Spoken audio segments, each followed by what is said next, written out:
دیکھو اصول نمبر 7، دلیل عقلی اور نقلی میں تعارض کی 4 صورتیں عقلاً محتمل ہیں۔ دلیل عقلی اور نقلی میں تعارض کی 4 صورتیں عقلاً محتمل ہیں۔ پہلے سے سمجھے دلیل عقلی کسے کہتے ہیں؟ عقل کسی چیز کے وجود کو بتلائے، عقل کسی چیز کے وجود کو بتلائے یا عدم وجود کو بتلائے۔ مثلاً ملزوم کے پائے جانے سے لازم پایا جائے گا، اور دال کے پائے جانے سے مدلول پایا جائے گا۔ مثال کے طور پر ایک اور ایک ساتھ ملیں گے تو ان کے لیے لازم ہے کہ 2 ہو جائیں، تو ایک اور ایک یہ ملزوم ہوا، ان کا آپس میں ملنا ملزوم، ان کے لیے لازم ہے 2 ہو جانا۔ تو عقل یہ کہتی ہے ایک کے ساتھ جب ایک اور ملے گا تو 2 ہو جائیں گے، ٹھیک ہے۔ اسی طرح دال، دلالت کرنے والا، مدلول جس پر دلالت کی جائے۔ جیسے آپ نے دھوپ کو دیکھا، دھوپ کو دیکھ کر آپ نے حکم لگایا کہ سورج نکلا ہوا ہے، تو یہاں پر عقل اس بات کو ثابت کر رہی ہے کہ سورج نکلا ہوا ہے۔ کس سے ثابت ہو رہا ہے؟ دال سے، ایک دلالت کرنے والی چیز دیکھی ہم نے، تو اس کو تو کہتے ہیں دلیل عقلی۔ اور دلیل نقلی کسے کہتے ہیں؟ دلیل نقلی کہتے ہیں مخبر صادق کی خبر، سچے خبر دینے والے کی خبر کو کیا کہیں گے؟ دلیل نقلی۔ تو 2 لفظ سمجھ میں آ گئے۔ تیسرا لفظ ہے تعارض، تو اس میں تیسرا لفظ ہے تعارض۔ تعارض کہتے ہیں 2 چیزوں کا ایک دوسرے سے مختلف ہونا، الگ الگ ہونا، یعنی یہ پائی جائے گی تو دوسری نہیں پائی جا سکتی۔ مثال کے طور پر ایک شخص نے یہ کہا کہ زید 10 بجے میرے پاس یہاں کمرے میں بیٹھا ہوا ہے، اور دوسرے شخص نے کہا کہ زید آج کے 10 بجے میرے پاس مسجد میں بیٹھا ہوا ہے۔ اب دونوں باتیں ایسی ہیں، ان میں تعارض ہے، ایک سچی ہوگی ان میں سے، یعنی دونوں ایک دوسرے سے اختلاف رکھتی ہیں، یا تو پہلے والے کی سچی ہوگی۔ ایسا کیسے ہو سکتا ہے کہ ایک ہی وقت میں ایک ہی شخص 2 جگہ پر موجود ہو؟ ایسا ہو نہیں سکتا۔ تو ان دونوں باتوں میں تعارض ہے۔ 3 لفظ سمجھ میں آ گئے۔ 4 صورتیں عقلاً محتمل ہیں، عقلاً محتمل ہیں، عقلاً احتمال رکھتی ہیں، یعنی دلیل عقلی اور نقلی جب آپس میں ملیں گی تو ان میں جو تعارض ہوگا، ایک دوسرے سے جو اختلاف ہوگا، اس کی 4 صورتیں نکلیں گی، اس میں 4 صورتیں نکلیں گی عقلاً۔ ایک یہ کہ دونوں قطعی ہوں، ایک یہ کہ دونوں قطعی ہوں، دونوں دلیل قطعی ہوں، عقلی اور نقلی، دلیل عقلی بھی قطعی ہو اور دلیل نقلی بھی قطعی ہو۔ اب قطعی سمجھو، دلیل قطعی کسے کہتے ہیں؟ جو یقینی ہو، جو یقینی ہو، جس کا انکار نہ کیا جا سکتا ہو، جو سچی ہو، وہ دلیل قطعی ہے، ٹھیک ہے۔ جیسے مثال کے طور پر دلیل عقلی قطعی، 1 اور 1 2 ہوتے ہیں، یہ دلیل عقلی قطعی ہے، اس کا انکار نہیں کیا جا سکتا۔ پوری دنیا بھی اس کا انکار کرنے لگے تب بھی یہ دلیل کمزور نہیں پڑے گی، 1 اور 1 2 ہی ہوتے ہیں، تو یہ دلیل عقلی قطعی ہے۔ اور دلیل نقلی قطعی کیسی ہوتی ہے؟ اس کی 2 قسمیں نکل جاتی ہیں۔ دلیل عقلی نقلی قطعی یعنی اس کا ثبوت بھی قطعی ہو، ہم تک جو پہنچی ہے اس کا ہم تک پہنچنے کا، اس خبر کا ثبوت بھی قطعی ہو، یعنی اتنے لوگ اس کی خبر دیتے چلے آئے ہوں کہ جو جھوٹ نہیں بول سکتے، جو جھوٹ نہیں بول سکتے۔ مثال کے طور پر ہم نے امریکہ نہیں دیکھا، نہ ہم نے دیکھا نہ آپ نے دیکھا، لیکن ہم امریکہ کو مانتے ہیں۔ کس خبر سے مانتے ہیں؟ کس دلیل سے مانتے ہیں؟ دلیل نقلی سے، خبر سے مانتے ہیں، اور یہ خبر ایسی ہے کہ اس کو جھوٹا نہیں کہا جا سکتا، کیونکہ اتنے لوگ اس کے بارے میں خبر دے چکے اور اتنے لوگ اس کی باتیں کرتے ہیں کہ وہ جھوٹ نہیں بول سکتے. تو یہ دلیل نقلی قطعی ہے یا اس کا ثبوت قطعی ہے جو ثبوت ہوا ہے. ایک دلیل نقلی کے الفاظ جو ہوتے ہیں وہ اپنے معنی پر دلالت کرنے میں قطعی ہوتے ہیں، کبھی ظنی ہوتے ہیں.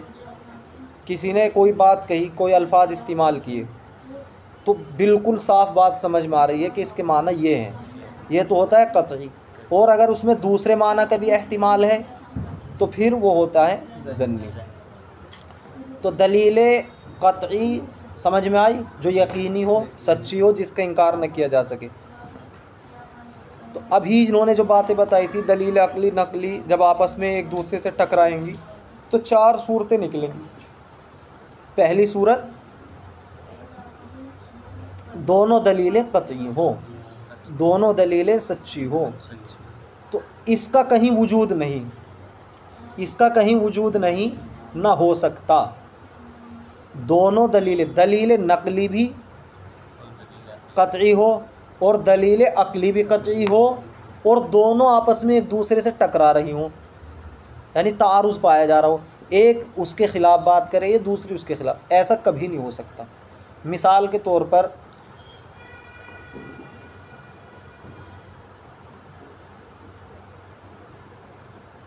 عقل سے یہ بات ثابت ہے کہ 1 اور 1 2 ہوتا ہے، تو یہ دلیل عقلی قطعی ہے. اب تم کوئی بھی دلیل نقلی قطعی اس کے مقابلے میں اس کے خلاف نہیں لا سکتے. آپ ایسا نہیں کہہ سکتے کہ لوگوں نے خبر دی ہے کہ 1 اور 1 3 ہوتا ہے، لہٰذا یہ خبر جو دلیل ہے دلیل نقلی یہ قطعی ہے. 2 قطعی ایک ساتھ جمع ہی نہیں ہو سکتی. دونوں قطعی دلیل نقلی اور قطعی ایک ساتھ جمع نہیں ہو سکتی. جمع ہونے کا مطلب یہاں پہ یہ ہے کہ ان میں تعارض نہیں ہو سکتا. دونوں ایک بات تو بتا دیں گی، ایسا نہیں ہو سکتا کہ یہ بھی سچی دلیل الگ بات بتائے اور دوسری اس کے الگ بات بتائے. جیسا بھی میں نے مثال دی، دلیل عقلی قطعی کیا کہہ رہی ہے؟ 1 اور 1 2 ہوتا ہے. اب دلیل نقلی تم اس کے خلاف لا کے دکھاؤ، قطعی آ نہیں سکتی، اس کا وجود نہیں ہو سکتا. اگر وہ ہوگی تو جھوٹ ہوگی، قطعی نہیں ہوگی. ٹھیک ہے، تو یہ دونوں ایک ساتھ جمع نہیں ہو سکتی. ایک ساتھ جمع ہونے کا مطلب کیا ہے کہ دونوں سچی ہیں. اور دونوں سچی کیسے ہو جائیں گی جب ایک آپس میں تعارض پایا جا رہا. ایک کہہ رہی ہے، مثال کے طور پہ ایک دلیل میں پتہ چل رہا ہے کہ فلاں وقت میں 10 بجے زید کمرے میں ہے اور اسی وقت میں وہ مسجد میں بھی ہے. ہو ہی نہیں سکتا. تو سمجھ میں آیا، 2 دلیل قطعی آپس میں ایک دوسرے کے متعارض نہیں ہو سکتی.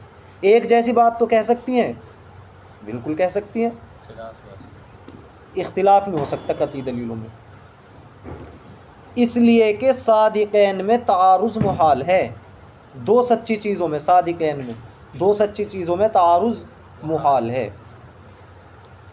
ایک بات سمجھ میں آئی؟ دلیل نقلی اور عقلی آپس میں ایک دوسرے کے خلاف ہو جائیں، اس کی کتنی صورتیں نکلیں گی؟ 4 صورتیں نکلیں گی. پہلی صورت کیا ہوگی؟ دلیل نقلی قطعی، دلیل عقلی قطعی، یعنی دونوں دلیلیں سچی ہوں اور ایک دوسرے کی مخالف ہوں. ایسا کبھی نہیں ہو سکتا. اب آگے چلو.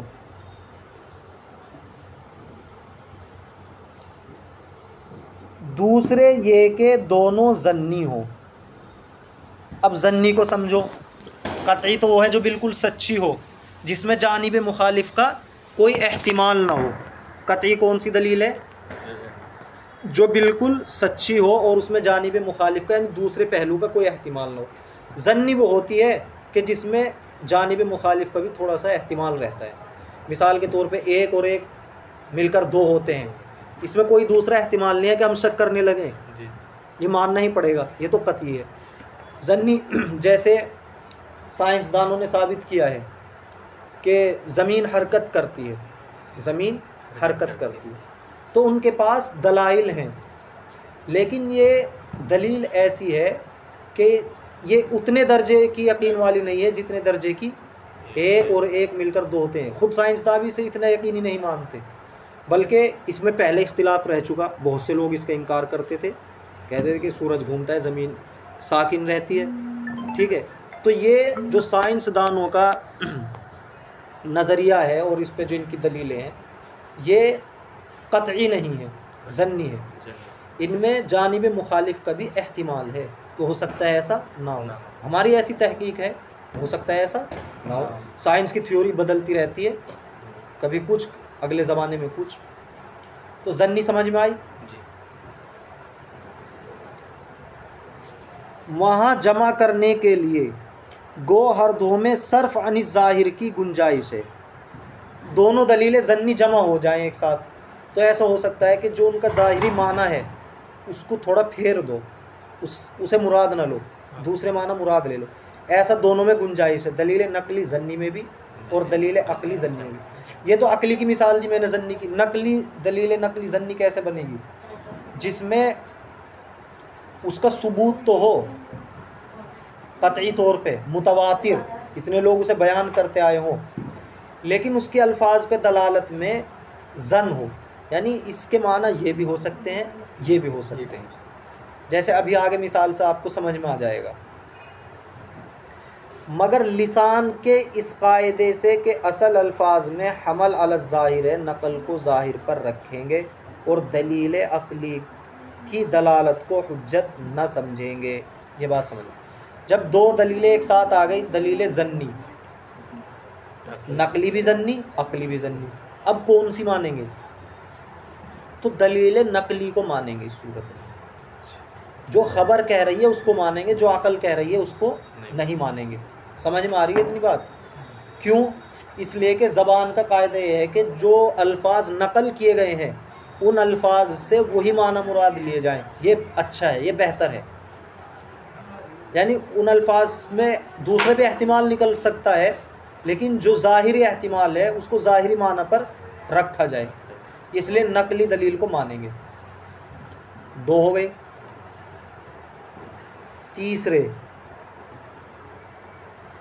تیسرے یہ کہ دلیل نقلی قطعی ہو اور عقلی ظنی ہو، یہاں یقیناً نقلی کو مقدم رکھیں گے۔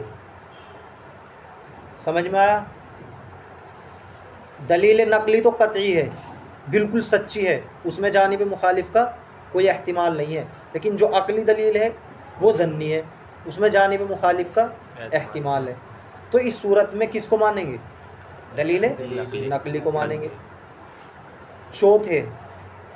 چوتھے یہ کہ دلیل عقلی قطعی ہو اور نقلی ظنی ہو، ثبوتاً یا دلالتاً۔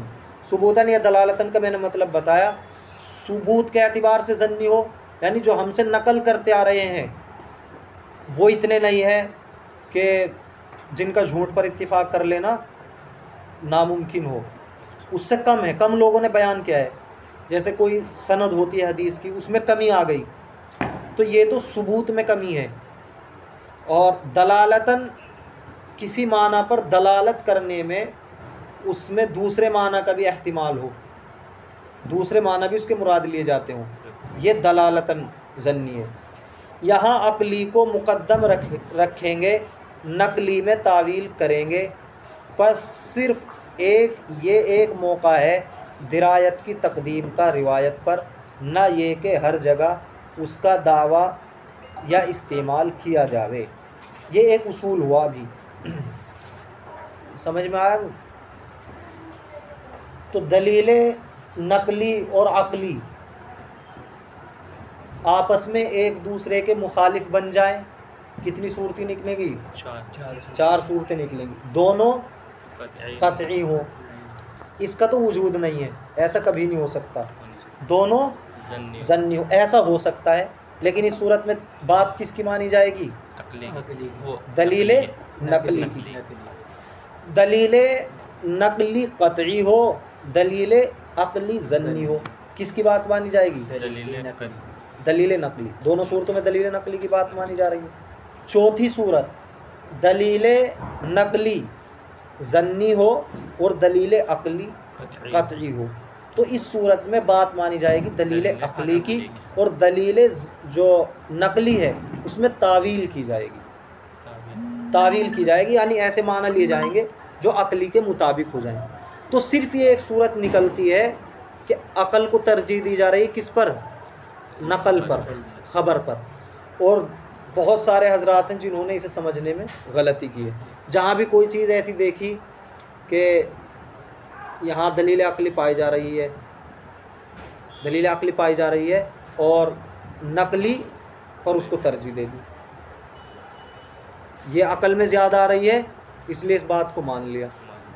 یعنی اس میں لفظ آیا نا، درایت کی تقدیم روایت پر جائز ہے، یعنی درایت کہتے ہیں عقل، دلیل عقلی کو، دلیل عقلی کو مقدم کرنا روایت پر، دلیل نقلی پر جائز ہے۔ تو انہوں نے ہر جگہ فٹ کر لیا اسے۔ جیسے مثال کے طور پر کسی نے سود کے بارے میں دلیل نقلی کیا ہے؟ حرام ہے، بالکل حرام ہے، تو اس کی دلیلیں بھی لکھ دی کہ حرام ہے۔ لیکن پھر عقلی دلیل اس میں دوڑائی کہ عقل کہتی ہے مالدار ہونا چاہیے، مال کی حفاظت ہونی چاہیے، اچھی ترتیب سے اس کا خرچ ہونا چاہیے، زیادہ فضول خرچی نہ ہونی چاہیے۔ تو سود میں یہ ساری چیزیں پائی جاتی ہیں، عقلاً مالدار بھی ہو جاتا ہے اس سے آدمی، اور اس سے مال کی حفاظت بھی ہو جاتی ہے۔ جب دوسرے پہ چلا جاتا ہے کیا ہوتا ہے؟ وہ خود ذمہ دار ہوتا ہے اس کا، اور اس میں فضول خرچی بھی نہیں کرتا آدمی، جب کیونکہ سود کا اسے لالچ بیٹھ جاتا ہے ذہن میں۔ تو عقل کہتی ہے کہ سود لینا چاہیے، اچھی چیز ہے مالداری تو مسلمان کے لیے، لہذا انہوں نے عقلی دلیل کو نقلی پر مقدم کر دیا۔ تو یہ عقلی دلیل ہر جگہ نقلی پر مقدم نہیں ہوگی، بلکہ نقلی دلیل کو مانا جائے گا۔ صرف ایک صورت آئی ہے جہاں عقلی قطعی ہو اور نقلی ظنی ہو۔ ہم بہت ساری چیزوں میں مانتے ہیں نقلی دلیلوں کو، عقلی کو مقدم نہیں کرتے۔ کسی ملک میں آپ رہ رہے ہیں، وہاں کا جو قانون بن گیا اس میں جو ان کی دفعات ہیں وہ عام آدمی کی سمجھ میں ہی نہیں آتی، اس کی عقل میں ہی نہیں آتی۔ اب کوئی کہنے لگے میری عقل میں نہیں آ رہی ہے لہٰذا میں نہیں مانوں گا، تو اس کی بات نہیں مانی جائے گی۔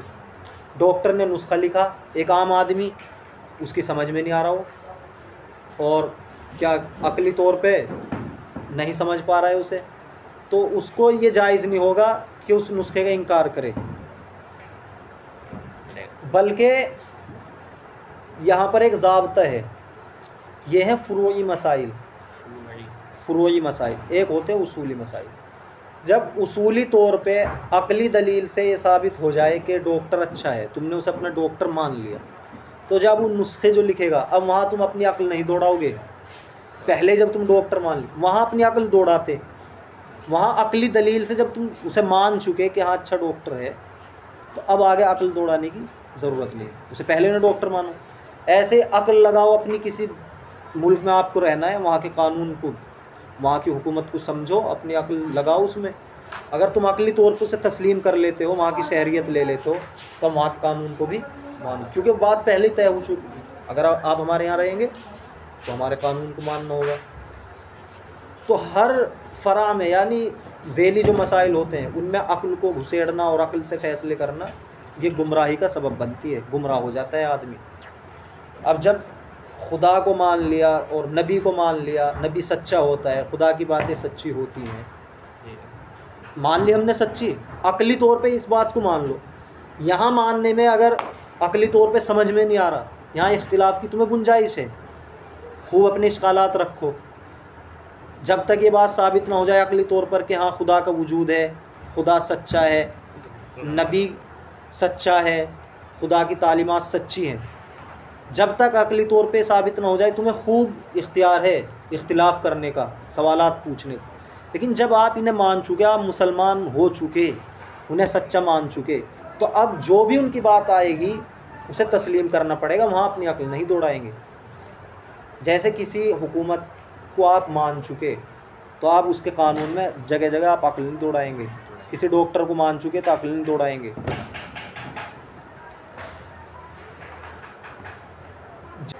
ہاں، تو بہت سارے فرقے ہیں اس طرح کے، اور جو عقل کو نقل پہ ترجیح دے دیتے ہیں ہر جگہ کہ اسلام کی یہ بات ہے، یہ تو عقل میں نہیں آ رہی ہے، لہذا عقل کو اس پہ ترجیح دے دو۔ اب شرح دیکھو، دلیل عقلی کا مفہوم ظاہر ہے. مفہوم ظاہر ہے مطلب دلیل عقلی وہ ہوتی ہے کہ جو کسی چیز کے وجود کا فیصلہ کرے یا عدم وجود کا فیصلہ کرے عقل سے. جیسے مثال دی تھی ہم نے آپ کو، دال سے مدلول پر دلالت کرنا، اس طرح تجربے سے کسی بات کو ثابت کرنا. اور دلیل نقلی کسے کہتے ہیں؟ دلیل نقلی مخبر صادق کی خبر کو کہتے ہیں. تعریف ہو گئی دونوں کی، جس کا بیان نمبر 4 میں ہوا ہے. اور تعارض کہتے ہیں دو حکموں کا ایک دوسرے کے ساتھ اس طرح خلاف ہونا کہ ایک کے صحیح ماننے سے دوسرے کا غلط ماننا ضروری ہو، اسے کہتے ہیں تعارض. پیچھے بتائی تھی ہم نے کہ ایک دوسرے کے خلاف ہو، یہ سچا ہے تو دوسرا جھوٹا ہے، دوسرا سچا ہے تو یہ جھوٹا ہے. اب مثال سے اسے سمجھائیں گے. جیسے ایک شخص نے بیان کیا کہ آج زید 10 بجے دن کو دہلی کی ٹرین میں سوار ہو گیا. 10 بجے دن میں دہلی کی ٹرین میں سوار ہو گیا، ایک شخص نے بیان کیا. دوسرے نے بیان کیا کہ آج 11 بجے زید میرے پاس مکان میں آ کر بیٹھا رہا. اس کو تعارض کہیں گے، چونکہ تعارض میں ایک کے صحیح ہونے کے لیے دوسرے کا غلط ہونا لازم ہے. اب اس میں دونوں باتیں صحیح نہیں ہو سکتی. اگر 10 بجے ٹرین میں بیٹھ کر وہ دہلی کے لیے روانہ ہو گیا تو 11 بجے اس کے مکان میں کہاں سے آیا؟ یا مثال کے طور پہ 10 بجے ہی کہہ لو، 10 بجے اس کے مکان میں کہاں سے آیا؟ 10 بجے تو بیٹھ کے چلا گیا، اور 11 بجے بھی نہیں رہ سکتا، کیونکہ جو یہ مثال پیش کر رہے ہیں حضرت تھانوی علیہ الرحمہ، اگر یہ تھانے بھون سے دہلی تک کی بھی مثال پیش کر رہے ہیں تو پھر بھی 1 گھنٹہ بعد وہ ٹرین میں بیٹھ کے دہلی گھوم کے آ کے واپس آ نہیں سکتا کہ 10 بجے تو بیٹھا ہے دہلی کے لیے اور پھر 11 بجے واپس تھانہ بھون میں مکان میں بیٹھا ہے. اور اگر 10 بجے کی مثال لیں، یہ تو بالکل بھی نہیں ہو سکتا. اس لیے دو صحیح دلیلوں میں کبھی تعارض نہ ہوگا. صحیحوں میں تعارض نہیں ہو سکتا، ایک غلط ہوگی اس میں سے. اور جب دو دلیلوں میں تعارض ہوگا، اگر وہ دونوں قابل تسلیم ہیں تب تو ایک میں کچھ تعویل کریں گے، یعنی اس کو اس کے ظاہری مدلول سے ہٹا دیں گے. اگر دونوں کو تسلیم کیا جائے، ہاں چلو مان لیں گے دونوں کی بات، لیکن پھر بھی ایک جیسی نہیں مانی جا سکتی. ایک کی بات میں کچھ نہ کچھ پھیر لانا پڑے گا، تعویل کرنی پڑے گی. یعنی اس کی بات اگر دلالت کر رہی ہے اس کے خلاف پر تو اس کے خلاف کو نہیں مانا جائے گا، کچھ اور وہاں نکالیں گے، اس کے ظاہری مدلول سے ہٹا دیں گے، اور اس طور سے اس کو بھی مان لیں گے اور دوسری کو اس کے ظاہر پر رکھ کر اس کو مانیں گے. اور اگر ایک قابل تسلیم اور ایک غیر قابل تسلیم ہے تو ایک کو تسلیم دوسرے کو رد کر دیں گے. اب دونوں کی مثال سنو. ایسا ہو سکتا ہے کہ چلو دونوں کی بات مان لو لیکن ایک کی بات میں تھوڑی تعویل کر لو. ایک یہ ہے کہ ایک کی مانی جائے گی بات، دوسرے کی بالکل رد ہے. مثال دیکھو، اب مثلا مثال مذکور میں اگر ایک راوی معتبر اور دوسرا غیر معتبر ہے تو معتبر کے قول کو تسلیم اور غیر معتبر کے قول کو رد کر دیں گے. دونوں کی خبر دی، ایک نے کہا 10 بجے ٹرین بیٹھ کے دہلی گیا، اس نے کہا کہ 10 بجے تو میرے گھر میں تھا، 11 بجے میرے گھر میں تھا. تو اب دیکھیں گے ان میں سے معتبر کون سا ہے. معتبر کی بات مان لیں، غیر معتبر کی نہیں مانیں. اور اگر دونوں معتبر ہوں تو پھر کیا کریں گے؟ تو دوسرے قرائن سے، دوسرے قرائن کا مطلب ہے کہ اس چیز پہ کوئی چیز دلالت کر رہی ہو، پتہ چل رہا ہو، جانچ کر کے ایک کے قول کو مانیں گے، دوسرے کے قول میں کچھ تعویل کر لیں گے. مثلا اور شہادتوں سے بھی ثابت ہوا کہ زید دہلی نہیں گیا. ایک شخص نے کہا تھا دہلی گیا، ایک نے کہا نہیں گیا تھا. اب دوسرے لوگوں نے بتا دیا کہ بھئی نہیں گیا، تو اب اس کی ماننی پڑے گی بات دوسرے والے کی جو یہ کہہ رہا تھا کہ 11 بجے مکان میں. پہلے والے کی نہیں مانیں گے، کیا پہلے والے کی میں تعویل کریں گے. تو یوں کہیں گے کہ اس کو شبہ ہوا ہوگا. پہلے والے نے جس نے کہا 10 بجے دہلی گیا، یا تو اسے شبہ ہو گیا کہیں اور جا رہا ہو، اس نے سمجھ لیا دہلی جا رہا ہے، یا سوار ہو کر پھر واپس آ گیا، دہلی تک نہیں گیا، لوٹ گیا وہاں سے واپس آ گیا ہوگا اور اس کو واپسی کی اطلاع نہیں ہوئی. تو دیکھو دو دلیلوں میں تعارض ہوا، کیا دیکھا گیا ان میں؟ دونوں معتبر ہیں یا ایک معتبر ہے؟ اگر ایک معتبر ہے تو اس کی بات مانیں گے، اگر دونوں معتبر ہیں تو پھر دوسری دلیلیں دیکھیں گے، اگر ایک کی تائید ہو رہی اس کو مان لیں گے اور دوسرے کی بات میں تعویل کریں گے۔ جب یہ قاعدہ معلوم ہو گیا تو اب سمجھنا چاہیے کہ کبھی ایسا ہوتا ہے کہ دلیل نقلی و عقلی میں ظاہراً تعارض ہوتا ہے، تو اسی قاعدے کے موافق یہ دیکھیں گے کہ الف دونوں دلیلیں قطعی اور یقینی ہیں۔ نمبر ایک، ابھی یاد رکھنا الف یا الف با جیم، ایک نمبر پہ دونوں دلیلیں قطعی اور یقینی ہو۔ نمبر دو، دونوں ظنی ہو۔ نمبر تین، نقلی قطعی ہے اور عقلی ظنی ہے۔ نمبر چار، عقلی قطعی ہے اور نقلی ظنی، خواہ ثبوتاً یا دلالتاً۔ چار صورتیں ہو گئی، لیکن یہاں نمبر نہیں ڈلے ہوئے ہیں، الف با جیم دال سے سمجھنا ہے۔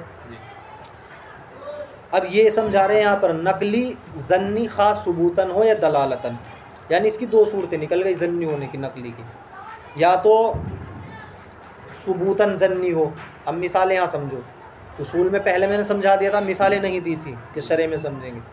ثبوتاً ظنی ہو یعنی مثلا کوئی حدیث ہے جس کا ثبوت سند متواتر یا مشہور سے نہیں، اگر کسی حدیث کی سند متواتر نہیں ہے، برابر اسے ایک بڑی تعداد نے نقل نہیں کیا ہے یا مشہور نہیں ہے، تو اب یہ ثبوتاً ظنی ہے، دلیل نقلی ظنی ہے ثبوت کے اعتبار سے، اس کے ثابت ہونے میں گمان ہے، پختہ یقین نہیں ہے بلکہ گمان ہے۔ دوسرے ہے کہ دلالتاً ظنی ہو، ثبوتاً تو قطعی ہے، ہم تک جو پہنچی ہے ثبوت تو قطعی ہے اس کا، لیکن جس معنی پہ وہ دلالت کرتی ہے اس میں گمان ہے، تو ہو سکتا ہے اس کے علاوہ دوسرے معنی ہو۔ یعنی مثلا کوئی آیت ہے کہ ثبوت تو اس کا قطعی ہے مگر اس کے دو معنی ہو سکتے ہیں، اور ان میں سے جس معنی کو بھی لیا جائے اس آیت کی دلالت اس معنی پر قطعی نہیں، یہ معنی ہے دلالتاً ظنی ہونے کے۔ یہ چار صورتیں تعارض کی ہوئی، سمجھ میں آ گئی اتنی بات؟ ابھی صرف اتنا سمجھا ہے انہوں نے کہ دلیل نقلی اور عقلی میں تعارض ہو جائے تو چار صورتیں نکلیں گی، دونوں قطعی ہوں دونوں ظنی ہوں، دلیل نقلی قطعی ہو عقلی ظنی ہو، دلیل عقلی قطعی ہو نقلی ظنی ہو، اور نقلی ظنی ہو اس کی دو صورتیں بتا دی، ثبوتاً ظنی ہو یا دلالتاً، اپنے معنی پر دلالت کرنے کے اعتبار سے۔ اب دیکھو،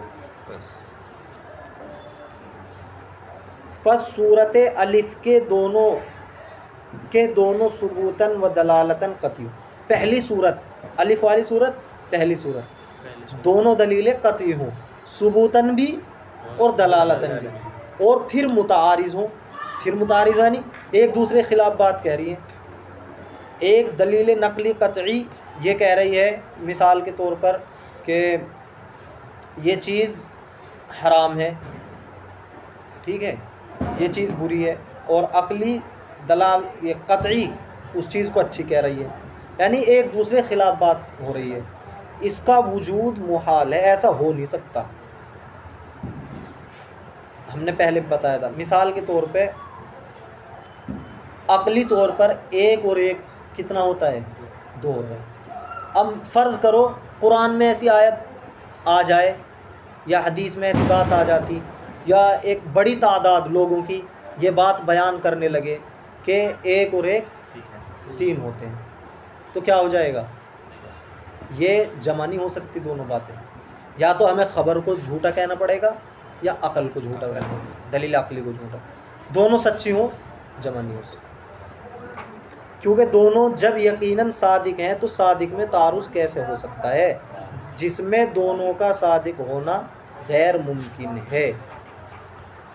کوئی شخص قیامت تک اس کی ایک مثال بھی پیش نہیں کر سکتا۔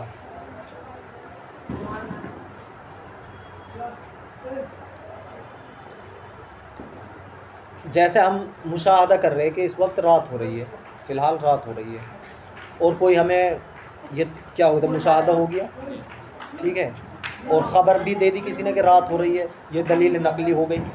اب عقل کے گھوڑے دوڑا رہا ہے کوئی کہ بھائی دیکھو نہیں یہ تو روشنی ہو رہی ہے، بچے بھی دکھائی دے رہے ہیں، یہ تو رات نہیں، یہ تو دن ہے.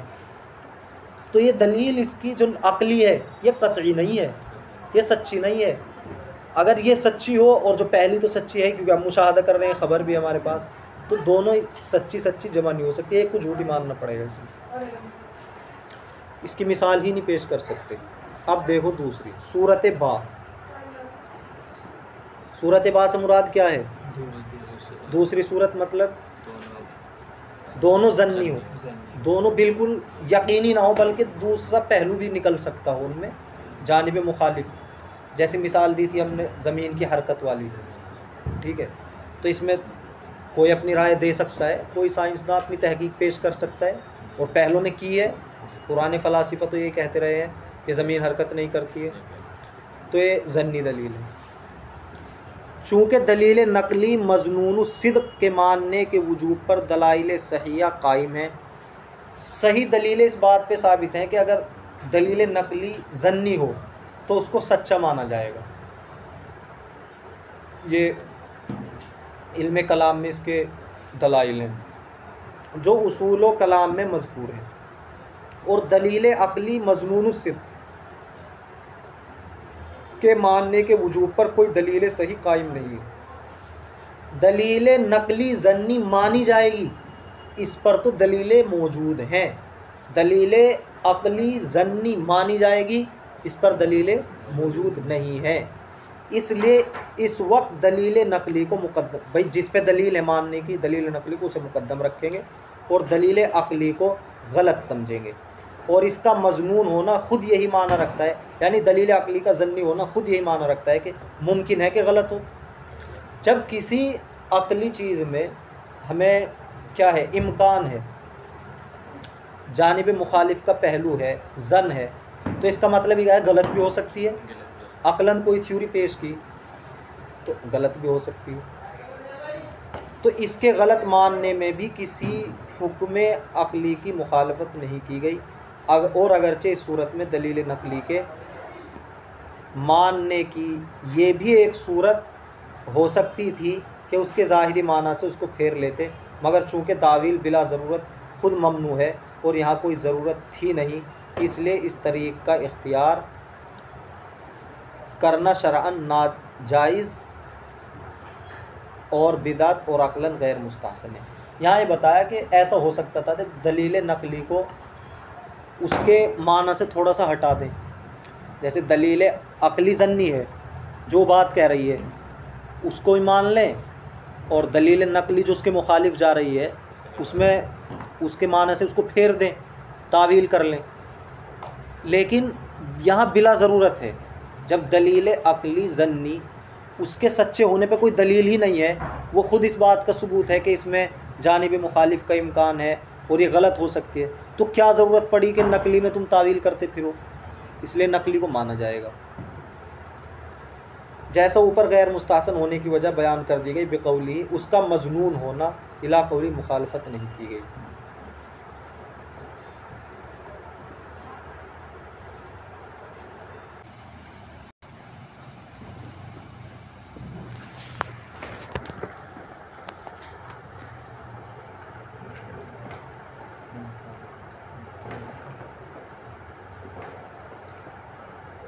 تو کہاں تک بات پہنچی یہ بتاؤ پہلے، کتنا سمجھیں؟ اگر دو دلیلیں ایک ساتھ جمع ہونے کا بیان چل رہا ہے، اور جمع ہونے کا مطلب کیا ہے کہ تعارض ہو، ایک دوسرے کے خلاف حکم بیان کر رہی ہو. دلیل نقلی اور دلیل عقلی.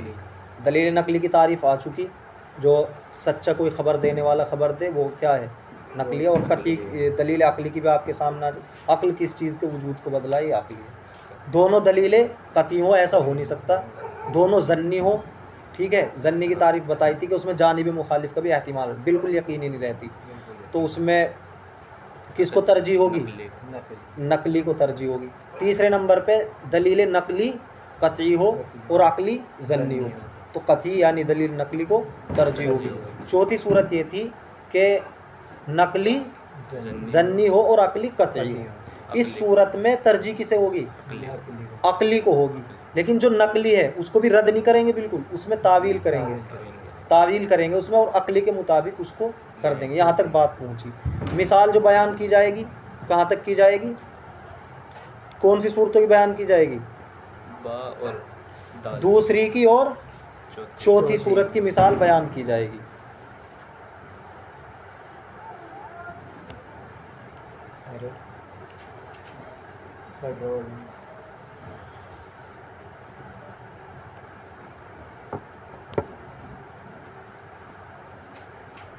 اب دیکھو دوسری کی مثال. مثال با، آفتاب کے لیے حرکت عینیہ ثابت ہے. با کی مثال کا مطلب کیا ہے؟ دونوں ظنی ہوں. دونوں ظنی ہوں. حرکت عینیہ کہتے ہیں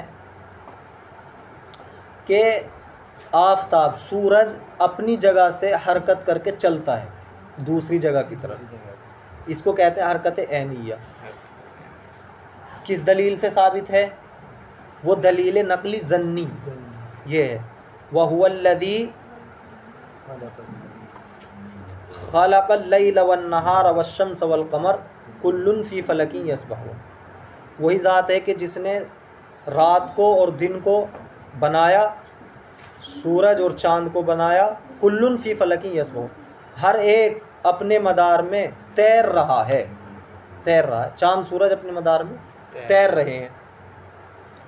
تو یہ دلیل نقلی ظنی ہے، اس بات کو بتلا رہی ہے کہ سورج اپنی جگہ سے چلتا ہے. تیرنے میں تو چل نہ پایا جائے گا. اور ظنی کیوں ہے؟ ابھی بتایا تھا ظنی دو طرح کی ہو سکتی ہے، یا تو ثبوت اس کا ظنی ہو یا دلالت ظنی ہو. تو قرآن کا ثبوت تو ظنی نہیں ہو سکتا. قرآن تو ہم تک پہنچا ہے، دلیل قطعی سے پہنچا ہے بالکل. ہر زمانے میں ایک تعداد نے اس کو نقل کیا ہے.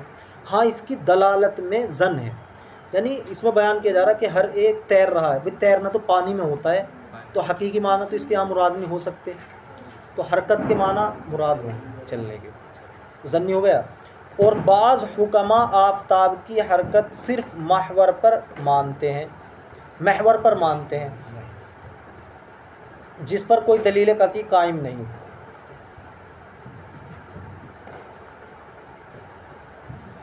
یعنی وہ یہ کہتے ہیں کہ آفتاب اپنی جگہ سے چلتا نہیں ہے، بلکہ سورج جو آگ کے شعلے ہیں گویا کہ یہ بھڑکتے ہیں اور یہ اپنی جگہ پہ ہی رہتا ہے. بس ان سے ہمیں ایسا لگتا ہے کہ چلتا ہے، لیکن یہ اپنی جگہ پہ ہی رہتا ہے. اپنے جو حرکت ہے اس کی اسی جگہ پہ گھومتا ہے، اس جگہ سے ہٹ کے دوسری جگہ نہیں جاتا. تو یہ دلیل عقلی ہوئی ان کی، دلیل عقلی، لیکن یہ بھی ظنی ہے. تو دو ظنیوں میں تعارض ہو گیا. قرآن کی جو دلیل ہے اس سے تو ثابت ہو رہا کہ اپنی جگہ سے چل کے جاتا ہے، اور دلیل عقلی سے ثابت ہو رہا کہ وہیں پہ چکر کاٹتا ہے، اسی جگہ رہتا ہے، اسی جگہ گھومتا ہے. تو ترجیح کسے ہوگی؟ ظنی کو ہوگی، دلیل نقلی ظنی کو. لہذا حرکت عینیہ کا قائل ہوں گے، اور بعض حکماء کے قول کو ترک کر دینا واجب ہوگا. اور اب تو سائنس بھی ثابت کر رہی ہے اس بات کو کہ سورج اپنے جو ارد گرد کے سیارے ہیں پورے کہکشاں کے ساتھ شمال کی جانب بڑھتا چلا جا رہا ہے. اسی بات کو قرآن کہہ رہا ہے. اگر یہ بھی مراد نہیں لیتے کہ صبح میں جو مشرق سے مغرب کی طرف جاتا ہے پھر شام میں سورج، یہ چلنا بھی اگر آپ مراد نہیں لے رہے، یہ تو سائنس بھی مانتی ہے آج کہ سورج ایک طرف رواں دواں چلتا جا رہا ہے. تو ہم قرآن کیا ایسے ہی مراد لے سکتے ہیں؟ کیونکہ اس میں وضاحت تو نہیں ہے، اس میں تو حرکت کی بات ہے. اب دیکھو یہاں پر کس کو ترجیح ہوئی؟ دلیل نقلی ظنی. اور اگر کوئی عقل کا غلام ہوگا، فلاسفہ کی بات مانے گا ہر جگہ، وہ یہاں چھوڑ دے گا اسے، قرآن کی بات کو، اور اسے ترجیح دے دے گا عقلی دلیل کو. حالانکہ یہ ان کی دلیلیں کیسی رہتی ہیں فلاسفہ کی؟ کوئی آگے فلسفی آئے گا، وہ اٹھا کے کچھ اور بیان کر دے گا، وہ وہی بات بیان کر دے گا جو قرآن میں آئی ہے، پھر اسے مانیں گے. لیکن جو قرآن میں آ گیا وہ نہیں بدلا جاتا. سائنس کی باتیں بدلتی رہتی ہے. اب مثال دال. مثال دال کا مطلب چوتھی قسم کی مثال. چوتھی قسم سے مراد دلیل عقلی تو قطعی ہو اور دلیل نقلی ظنی ہو. دیکھو دلائل عقلیہ قطعیہ سے ثابت ہے کہ آفتاب زمین سے منفصل ہے. آفتاب زمین سے منفصل ہے یعنی سورج زمین سے جدا ہے، زمین سے ملا ہوا نہیں ہے. عقل اس بات کو ثابت کرتی ہے.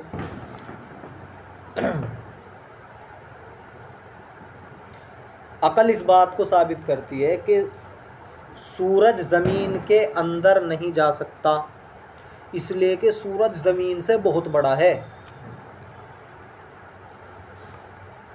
اور بہت بڑی جو چیز ہوتی ہے وہ چھوٹی چیز کے اندر نہیں جاتی، چھوٹی چیز اس کے اندر جا سکتی ہے. اتنی بات سمجھ میں آئی؟ تو عقل یہ بات ثابت کر رہی ہے کہ سورج زمین کے اندر نہیں جا سکتا. اب دیکھو اپنی حرکت کی کسی حالت میں زمین سے اس کا مس نہیں ہوتا، زمین سے وہ ملتا نہیں. عقل اس بات کو ثابت کری. اور قرآن مجید کے ظاہر الفاظ وَجَدَهَا تَغْرُبُ فِي عَيْنٍ حَمِئَةٍ، یہ حضرت ذوالقرنین کا واقعہ ہے کہ انہوں نے سورج کو پایا کہ وہ چشمے میں، کیچڑ کے چشمے میں چھپ رہا ہے، غروب ہو رہا ہے، ڈوب رہا ہے. یعنی ایک سمندر ہے اور جب وہاں سورج کو ہم دیکھیں گے دوسرے کنارے پہ تو زمین میں ایسا لگے گا کہ اسی میں چھپ رہا ہے، اسی میں ڈوب رہا ہے. جب شام ہوتی ہے کہ اسی کے اندر جا رہا ہے چھپتا ہوا. تو انہوں نے پایا سورج کو زمین میں جاتا ہوا. تو یہ دلیل کیا ہے؟ دلیل نقلی ظنی ہے. ظنی کیوں ہے؟ اس لیے کہ قرآن خود نہیں اس بات کو کہہ رہا کہ زمین کے اندر سورج ڈوبتا ہے، بلکہ وجدہا انہوں نے پایا. وجدہا کا ترجمہ ہے انہوں نے پایا، اور اس کے اصل معنی لکھ لیں انہیں ایسا لگا، انہیں ایسا لگا کہ سورج زمین کے اندر ڈوب رہا ہے، چشمے میں ڈوب رہا ہے. تو اب بتاؤ جو الفاظ کے معنی ہے ان پر دلالت ظنی ہوئی، حقیقی معنی مراد نہیں لیے جا رہے. حقیقی معنی مراد لینے کا تو مطلب یہ ہو کہ حقیقت میں ڈوبتا ہے، بلکہ ظنی معنی انہیں ایسا لگا. تو یہ دلیل ظنی ہے. اب یہاں پر ترجیح کس کو دی جائے گی؟ دلیل عقلی کو. لیکن قرآن کی دلیل کو بھی رد نہیں کیا جائے گا کہ اس کا انکار کر دو یہ غلط ہے، بلکہ اس میں تعویل کی جائے گی. اور وہ تعویل ہو گئی. کیا تعویل ہوئی؟ کہ انہیں ایسا لگا. اور ایسا لگ سکتا ہے آدمی کو، بہت ساری چیز ہمیں ایسی لگتی ہیں لیکن حقیقت میں ایسی ہوتی نہیں. ہمیں خود بھی لگتا ہے. حضرت ذوالقرنین کی کیا بات، اگر آپ ہی دیکھیں کہیں اونچی بلڈنگ پہ کھڑے ہو کے دیکھیں آخر میں کیا لگے گا؟ ایسا لگتا ہے کہ آسمان ہی زمین سے مل گیا.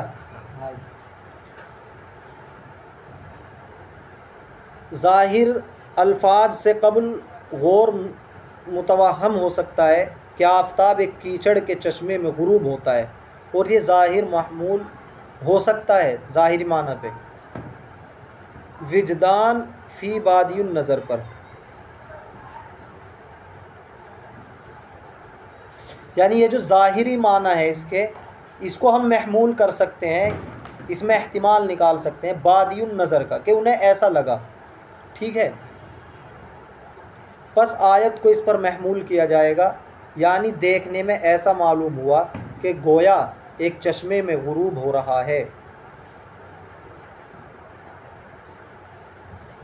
جس طرح سمندر کے سفر کرنے والوں کو ظاہری نظر میں ایسا معلوم ہوتا ہے کہ گویا آفتاب سمندر میں غروب ہو رہا ہے. واللہ عالم. تو یہ 7واں اصول تھا اور اس کتاب کا آخری اصول تھا، یہ مکمل ہوا. اس کا خلاصہ یہ ہوا کہ دلیل عقلی نقلی میں جب تعارض ہوگا تو 4 صورتیں نکلیں گی. دونوں قطعی ہوں، دونوں سچی دلیل ہوں، ایک ساتھ جمع ہو جائے ہو نہیں سکتا. دونوں ظنی ہوں، بالکل سچی نہ ہو بلکہ دوسرا بھی احتمال ہو. وہ جمع تو ہو سکتی ہے لیکن ترجیح کسے ہوگی؟ نقلی کو ترجیح ہوگی. اور اس کی مثال آ گئی. کون سی مثال آئی؟ سورج کی حرکت کی. قرآن کی دلیل ظنی سے ثابت ہے کہ سورج اپنے مدار میں تیر رہا ہے. ٹھیک ہے، تو تیرنے کا اصلی معنی مراد نہیں لیے جا سکتے، دوسرے معنی حرکت کے ہیں. تو اس میں یہ اس لیے دلالتاً اس میں کیا ہے؟ ظن ہے. اور جو فلاسفہ کی دلیل ہے کہ وہ آگ کا ایک گولا ہے، اس کے جو شعلے ہیں وہ بھڑکتے رہتے ہیں، اپنی جگہ پہ وہ حرکت کر رہا ہے، وہ بھی دلیل ظنی ہے۔ اس لیے یہاں پر ترجیح نقلی کو ہوگی۔ یہ مانیں گے کہ حرکت عینیہ ہوتی ہے، عینیہ یعنی ایک جگہ سے چل کر دوسری جگہ جاتا ہے، اور جو مانتے ہیں فلاسفہ وہ حرکت وضعیہ ہے، یعنی اپنی جگہ پہ گھومتا رہتا ہے۔ اور تیسری صورت کیا تھی؟ دلیل نقلی قطعی ہو، عقلی ظنی ہو۔ اس صورت میں تو کس کو ترجیح ہوگی؟ نقلی کو ہوگی۔ ایسی بہت ساری مثالیں مل جائیں گی۔ اور چوتھی صورت تھی دلیل نقلی ظنی ہو، عقلی قطعی ہو۔ اس صورت میں ترجیح کسے ہوگی؟ عقلی کو ہوگی، لیکن نقلی کو رد نہیں کیا جائے گا، اس میں تعویل کی جائے گی۔ صرف ایک صورت میں عقل کو ترجیح ہو رہی ہے، نہ کہ ہر جگہ۔ اگر اسے سمجھ لیں اصول کو اچھی طرح تو بہت سارے مسائل میں آدمی ٹھوکر کھانے سے بچ جائے گا اور صحیح راہ پر رہے گا۔